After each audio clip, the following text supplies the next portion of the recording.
বছর পর ফেরা, ফেলে আসা শৈশবের গন্ধমাখা পথ, পুকুর ঘাট আর সেই চিরচেনা নদী, সবকিছুই যেন তাকে পুরনো দিনে ফিরিয়ে নিয়ে যাচ্ছিল। একদিন বিকেলে বৃষ্টি নামল। টিনের চালে ঝমঝম শব্দ দিলে একঘেয়ে দুপুরে এক অদ্ভুত মাদকতা এনে দিল। অর্ণব একটা ছাতা মাথায় দিয়ে বেরিয়ে পড়ল।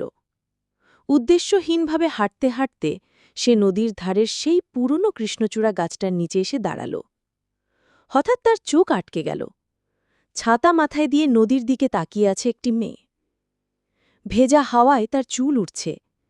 মেয়েটির দিকে তাকিয়েই অর্ণবের বুকের ভেতরটা ধক করে উঠল। এ তো নীলা, তার ছোটবেলার খেলার সাথী। অর্ণব আস্তে আস্তে এগিয়ে গিয়ে ডাকল, নীলা। মেয়েটি চমকে পেছন ফিরল। টানা টানা দুটো চোখে বিস্ময় আর আনন্দ একসঙ্গে খেলা করে গেল। অর্ণব, তুই কবে এলি? সেই শুরু। এরপর থেকে তাদের রোজ দেখা হতে লাগল, কখনো নদীর ধারে, কখনো গ্রামের মেঠো পথে। তারা হারিয়ে যাওয়া দিনগুলো নিয়ে কথা বলত, স্কুলের পুরনো স্মৃতি রোমন্থন করত। অর্ণব শহরের ব্যস্ত জীবনের গল্প শোনাত, আর নীলা শোনাত গ্রামের শান্ত সাধারণ জীবনের কথা। সে এখন গ্রামেরই একটি স্কুলে পড়ায়। অর্ণব খেয়াল করল, নীলার সঙ্গ তার মনে এক অদ্ভুত শান্তি এনে দেয়। শহরের কৃত্রিমতার আড়ালে সে যে নিজেকে হারিয়ে ফেলেছিল, নীলার কাছে এসে সে আবার নিজেকে খুঁজে পেতে শুরু করল। নীলার সাধারণ হাসি, ছোট ছোট কথায় কনসার্ন দেখানো, এই সব কিছুই অর্ণবের যান্ত্রিক জীবনে এক পশলা বৃষ্টির মতো ছিল। অন্যদিকে নীলাও ছোটবেলা থেকে অর্ণবকে পছন্দ করত। অর্ণব শহরে চলে যাওয়ার পর তার জন্য মন খারাপ হলেও সে নিজের জীবনকে গুছিয়ে নিয়েছিল। কিন্তু এত বছর পর অর্ণবকে ফিরে পেয়ে তার মনের ভেতর চাপা থাকা অনুভূতিগুলো আবার জেগে উঠল। অর্ণবের ছুটির দিন প্রায় শেষ হয়ে আসছিল। তার ফিরে যাওয়ার কথা ভাবতেই দুজনের মন খারাপ হয়ে গেল। সেই দিন সন্ধ্যায় সেই কৃষ্ণচূড়া গাছটার নিচে দাঁড়িয়েছিল তারা। আকাশটা হালকা মেঘলা। অর্ণব নীলার দিকে তাকিয়ে বলল, আমার ছুটি শেষ নীলা, পরশু ফিরে যেতে হবে। নীলার মুখটা মুহূর্তেই ফ্যাকাশে হয়ে গেল।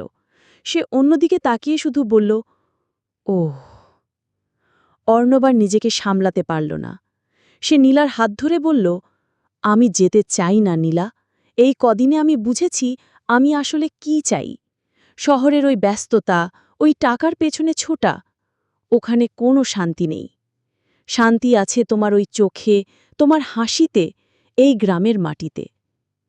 নীলার চোখ দিয়ে জল গড়িয়ে পড়ল। সে কাঁপা কাঁপা গলায় বলল, তাহলে যেও না। অর্ণব মুচকিল্ল, বলল, যাব না, তবে একটা শর্ত আছে। কি শর্ত? নীলা অবাক হয়ে জিজ্ঞেস করল। আমার এই বাকি জীবনটা তোমার সাথে কাটাতে দেবে তো? এই কৃষ্ণচূড়ার মতোই আমাদের ভালোবাসার রঙে জীবনটা রাঙিয়ে তুলবে তো? নীলা আর কোনো উত্তর দিল না। তার নীরব সম্মতি আর চোখের জলই সব বলে দিচ্ছিল। কৃষ্ণচূড়ার লাল আভা তখন তাদের দুজনের মুখে এসে পড়েছিল। অর্ণব আর শহরে ফিরে যায়নি।